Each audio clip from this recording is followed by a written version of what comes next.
Hello, नमस्कार, जय हिंद, वंदे मातरम। दोस्तों, अध्ययन गंगा के यूट्यूब मंच पर आप सभी का स्वागत और हार्दिक अभिनंदन। शिक्षक भर्ती में पूर्ण सफलता के लिए अध्ययन गंगा यूट्यूब चैनल को सब्सक्राइब करें, बेल आइकन को प्रेस करें, जिससे कि लेटेस्ट वीडियो के नोटिफिकेशन आपको मिलते रहें। चलिए शुरू करते हैं आज का वीडियो। और आज का जो प्रैक्टिस सेट है वो बाल मनोविज्ञान और शिक्षा शास्त्र से संबंधित है। और इस प्रैक्टिस सेट में जितने भी प्रश्न पूछे गए हैं वो सभी टेट की परीक्षाओं में आ चुके हैं। तो देखिएगा, बहुत ही महत्वपूर्ण प्रैक्टिस सेट आपका होने वाला है। चलिए शुरू करते हैं। क्वेश्चन नंबर फर्स्ट, सूझ द्वारा सीखने के सिद्धांत का प्रतिपादन किसने किया? और देखिएगा, सूझ का सिद्धांत जहां भी आ जाता है, और सूझ के सिद्धांत को आप जानते हैं कि कोहलर महोदय ने सूझ का सिद्धांत दिया था और जर्मनी मनोवैज्ञानिक थे और गेस्टाल्टवादी थे। तो राइट आंसर होगा बी ऑप्शन होगा कोहलर। कोहलर होगा right answer. Question number second देखिएगा, कार्य को आरंभ करने, जारी रखने और नियमित करने की प्रक्रिया क्या है? देखिएगा, कार्य का आरंभ करना, जारी रखना और नियमित करना किसके द्वारा होता है? प्रेरणा के द्वारा। तो आंसर होगा प्रेरणा। तो ए ऑप्शन होगा इसमें सही। क्वेश्चन नंबर 3 देखिएगा, विस्मृति कम करने का उपाय है। देखिएगा, विस्मृति को कम करने का उपाय क्या है? सीखने में कमी, ये गलत है। सीखने की त्रुटिपूर्ण विधि, ये भी गलत है। और पाठ की पुनरावृत्ति, देखिएगा, पाठ की पुनरावृत्ति ये राइट आंसर होगा, क्योंकि बार बार रिपीट करने से practice makes a man perfect. तो बार बार रिपीट करने से ही विस्मृति कम होती है और स्मृति बढ़ती है। तो राइट आंसर होगा सी, पाठ की पुनरावृत्ति। सी ऑप्शन सही होगा।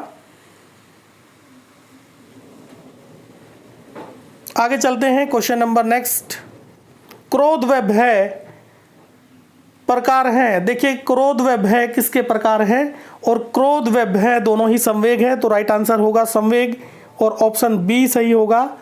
बी ऑप्शन राइट होगा। क्रोध व भय दोनों ही संवेग है। बी ऑप्शन राइट होगा।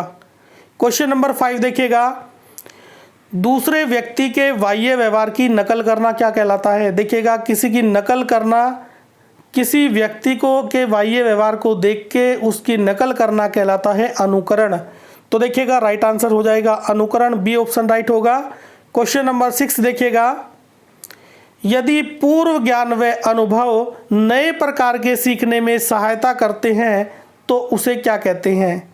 देखिएगा, यदि पूर्व ज्ञान के आधार पर या अनुभव के आधार पर किसी नए कार्य में सफलता मिलती है या कोई नया कार्य हो जाता है, उसमें मदद मिलती है, तो वो कहलाता है, 4 ऑप्शन आपके सामने दिए गए हैं। नकारात्मक प्रशिक्षण स्थानांतरण गलत होगा।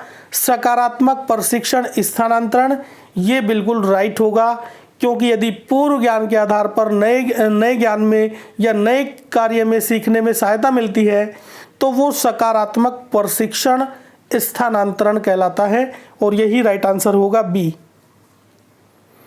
क्वेश्चन नंबर नेक्स्ट देखिएगा, क्वेश्चन नंबर 7, सीखी हुई बात को स्मरण रखने या पुनः स्मरण करने की असफलता को कहते हैं। देखिएगा, क्या कहते हैं? कल्पना, स्मृति, विस्मृति या ध्यान। तो वो कहलाता है विस्मृति। देखिएगा, राइट आंसर होगा विस्मृति कहलाता है। क्वेश्चन नंबर 8 देखिएगा, टर्मन के अनुसार 90 to 100, देखिएगा 90 से 100 बुद्धि लब्धि का बालक माना जाता है।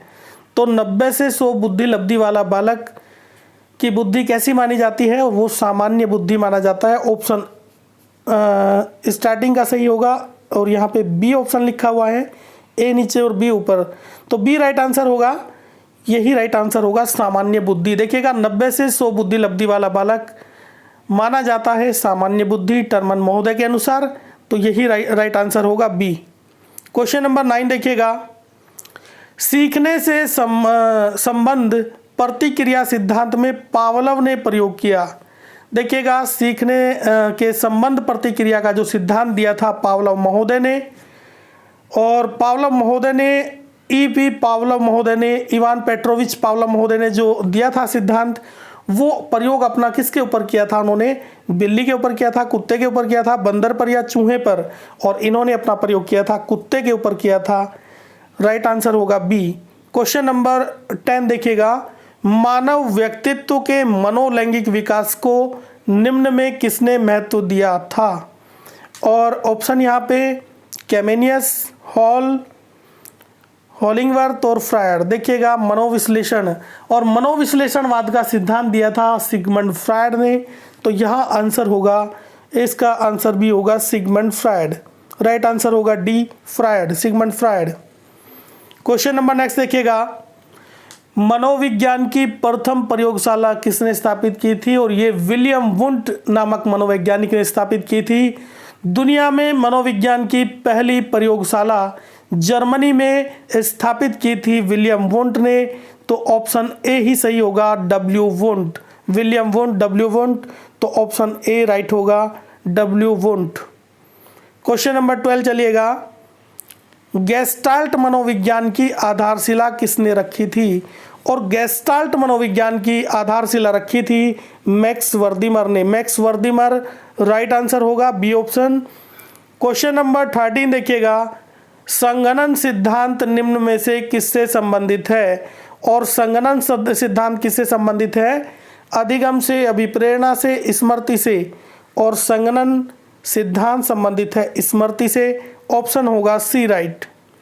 क्वेश्चन नंबर 14 देखिएगा, क्षेत्र सिद्धांत निम्न में से किस वर्ग का योगदान है? और देखिएगा क्षेत्र सिद्धांत संज्ञानवादियों ने दिया था, गेस्टाल्टवादियों ने दिया था, और ऑप्शन होगा, 4 ऑप्शन दिए गए हैं, व्यवहारवादी, संरचनावादी, मनोविश्लेषक, गेस्टाल्टवादी। तो देखिएगा आंसर होगा गेस्टाल्टवादी, गेस्टाल्टवादी होगा राइट आंसर, डी ऑप्शन होगा सही। क्वेश्चन नंबर 15 देखिएगा, भाटिया बैटरी प्रयोग निम्न में से किसके मापन हेतु किया जाता है? और बुद्धि को मापने के लिए भाटिया बैटरी का प्रयोग, भाटिया बैटरी प्रयोग किया गया था। तो देखिएगा भाटिया बैटरी प्रयोग बुद्धि मापन हेतु किया जाता है, बुद्धि मापन के लिए, तो आंसर होगा सी, बुद्धि। क्वेश्चन नंबर 16 देखिएगा, हॉल, स्टैनले हॉल नामक मनोवैज्ञानिक थे, और हॉल का सिद्धांत निम्न में से किसकी व्याख्या करता है? और हॉल का सिद्धांत करता है किशोरों के मनोविज्ञान की, आंसर होगा डी, किशोरों का मनोविज्ञान की व्याख्या करता है, तो राइट आंसर होगा डी, किशोरों का मनोविज्ञान। क्वेश्चन नंबर 17 देखिएगा, अल्बर्ट बंटूरा है ये, देखिएगा यहाँ बंडरा लिखा हुआ है, गलत है, अल्बर्ट बंडूरा निम्न में से किस सिद्धांत से संबंधित है? और राइट आंसर होगा सामाजिक अधिगम सिद्धांत, ए ऑप्शन ही राइट होगा, सामाजिक अधिगम सिद्धांत इन्होंने दिया था। क्वेश्चन नंबर देखिएगा नेक्स्ट 18, मानसिक आयु का प्रत्यय किसने दिया था? और मानसिक आयु का प्रत्यय दिया था बीने साइमन ने, बीने साइमन होगा right answer. Question number next देखिएगा 19, निम्नलिखित में से कौन सा सीखने का नियम नहीं है? और देखिएगा सीखने के नियम जो दिए थे थॉर्नडाइक महोदय ने, और ए दिया तत्परता का नियम, ये तो होता है, बी तनाव का नियम, तनाव का नियम कोई नहीं होता सीखने का, ये गलत होगा और यही राइट आंसर होगा, बी ऑप्शन होगा राइट। प्रभाव का नियम भी होता है, अभ्यास का नियम भी होता है, तत्परता का नियम भी होता है, तनाव का कोई नियम नहीं होता, तो यही आंसर होगा बी। क्वेश्चन नंबर चलिएगा 20, प्याजे मुख्य रूप से किसके अध्ययन के लिए जाने जाते हैं? और देखिएगा जीन प्याजे जाने जाते हैं, संज्ञानात्मक विकास का सिद्धांत इन्होंने दिया था, और संज्ञानात्मक विकास ऑप्शन होगा सी, ऑप्शन राइट होगा और यही आंसर होगा। तो देखिएगा संज्ञानात्मक विकास का सिद्धांत दिया था जीन प्याजे ने। ये बहुत ही महत्वपूर्ण प्रैक्टिस सेट आपका समाप्त हुआ, एक बार फिर से रिवाइज करके देखिएगा, यहीं कहीं आपका कंप्लीट हो जाएगा। और ये वीडियो आपको कैसा लगा? अगर अच्छा लगा तो लाइक ज़रूर करिएगा, और अध्ययन गंगा यूट्यूब चैनल को सब्सक्राइब करें, बेल आइकन को प्रेस करें, जिससे कि लेटेस्ट वीडियो के नोटिफिकेशन आपको मिलते रहें। जय हिंद, जय भारत।